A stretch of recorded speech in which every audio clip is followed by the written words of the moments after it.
Chris, I want to go back to last Monday when we set up shop here in Arizona, the first day of the week when there weren't a lot of guests coming through. We had Miles Simmons and Shereen Williams on, and I think that was pretty much it because no one else was here yet. The point you made about adversity, which team has fought through it and experienced it recently, and which team hasn't. And the team that has the experience being in a hole, being in a tough spot, having a quarterback who injured himself during a game, and instead of, oh no, the sky is falling, they find a way. That team found a way down 10 points at halftime. I think that's the kiss of death if you're playing Patrick Mahomes in a Super Bowl. Once you're up 10, I mean, that's the pivot moment.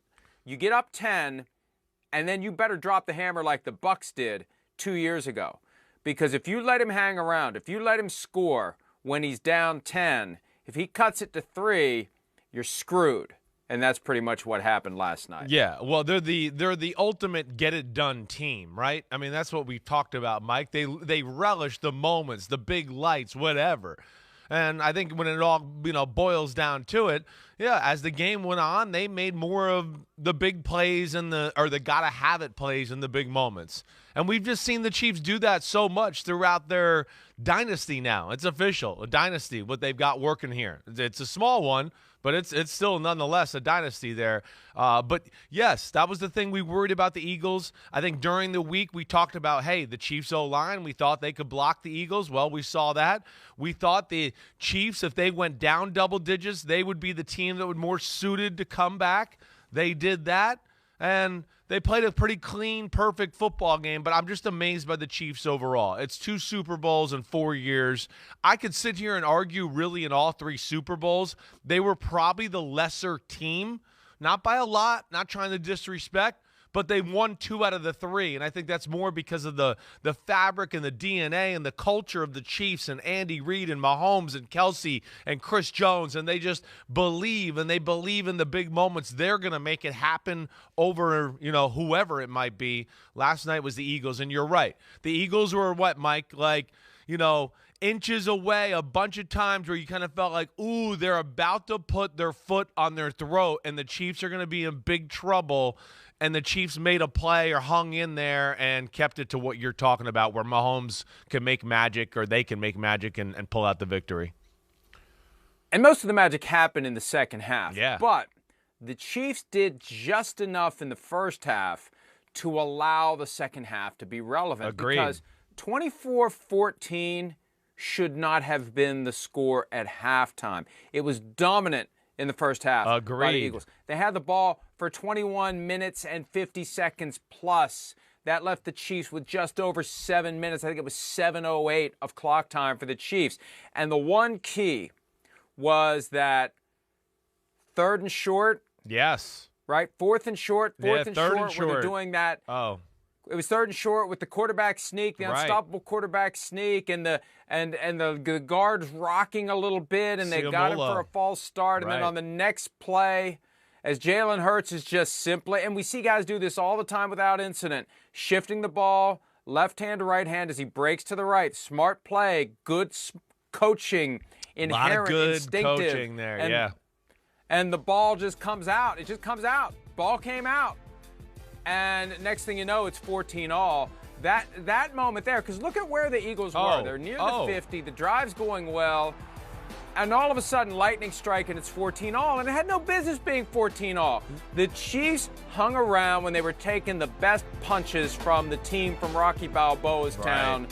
And that's what allowed them to lay the foundation for the comeback, because it should have been 17 or more possibly. Agreed. At halftime. Agreed. I'm glad we're seeing it the same way. That was a huge moment of the football game. That's one of the hugest moments in the history of the Super Bowl.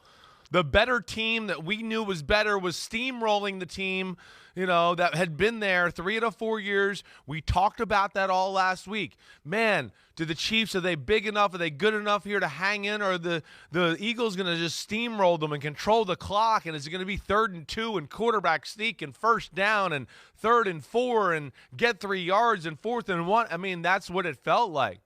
I mean, that was the moment for me right there. You're right, Mike. 3rd and 1, have control of the game. As the way it looks right there, you're going, damn, they're going to go down and make it 21-7 here. Okay, maybe 17-7. Even at 3rd and 6, they're in the part of the field where I think that even if they get 4 or 5 yards there, they're probably going to go for it and get the first down again even there.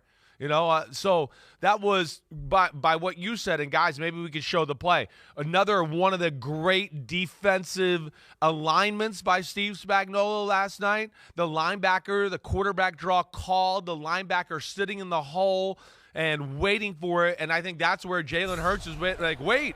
Every time we've called this play all year, it's just wide open. I usually can just run through some huge hole. Oh, no, there's a linebacker here. He kind of panics, loses the football. But, like, huge momentum swing, and just the fact that, at least like you said, it allowed the Chiefs to weather the storm a little bit more, Mike. And then you follow up on that, I think, with them holding the Eagles to a field goal before halftime to where it was 24-14 and not more. Those were two huge moments in the first half that, like you're saying, Chiefs are staggering, but the hands were up and they were like, okay, wait, we're not out of it. We're a little wobbly, but we can regain ourselves here at halftime and maybe make a comeback. And that angle we just showed of the play makes me change my thinking on what Hurts was doing. I thought he just prematurely shifted arms to the outside arm. We hear that all the time. If you're on the right side of the field, get the ball in your right arm, left side of the field, get it in the left arm, because if somebody knocks it out, it goes out of bounds. Right. That's the whole reason why players do it. What he was doing there, he was getting that ball away from the defender who was crashing down on him before he was ready for it. Right. He's getting it out of that spot because he's afraid if he gets hit there, that's when the ball's coming out. So it was a good thought. The problem is in that execution. And when do we ever see that happen? These are professional athletes who do this stuff all the time. They can make magic with that ball, round the back, over here, up and down. And this is a simple execution, left hand to right hand, and it just fell out, hit the ground. And on the next drive, when Jalen Hurts had the long run, you'll notice he didn't shift arms. He's not doing that again. No more shifting to the arms. I'll go ahead and leave it in the left arm, even though I'm going down the right side of the field. I don't want to take the chance of the ball landing on the turf. But that really was the thing that kept it from being worse than 10. They had to have been thrilled with that extended halftime. And you never want to give Andy Reid extra time. That extended halftime, they've now experienced 3 times in 4 years. Yeah. They knew how to make the most of it, settle everything down, shoot whatever pharmaceutical enhancements they may have had in the locker room into Patrick Mahomes' ankle, and they were good to go. Yeah, no, exactly. I don't know. Shot, a bunch of Advil maybe, because I'm guessing he probably took a shot before the game. But yes, the fact that they went in only down 10, knowing they were going to get the ball in the first and the third quarter, in the second half there. And, okay. It was going to be a big moment. You know what? The Chiefs are built through their offense, that offensive line, that quarterback, everybody there. We know they played through 15. So they were going to have to win it in the second half. And they put up a monumental effort in beating an all-time great defense and pass rush. That O-line showed them something about that. And then, again, even on the other side of the ball, this is Peter King writing a column last week, not because he just decided to pick it out of his pick it out of thin air.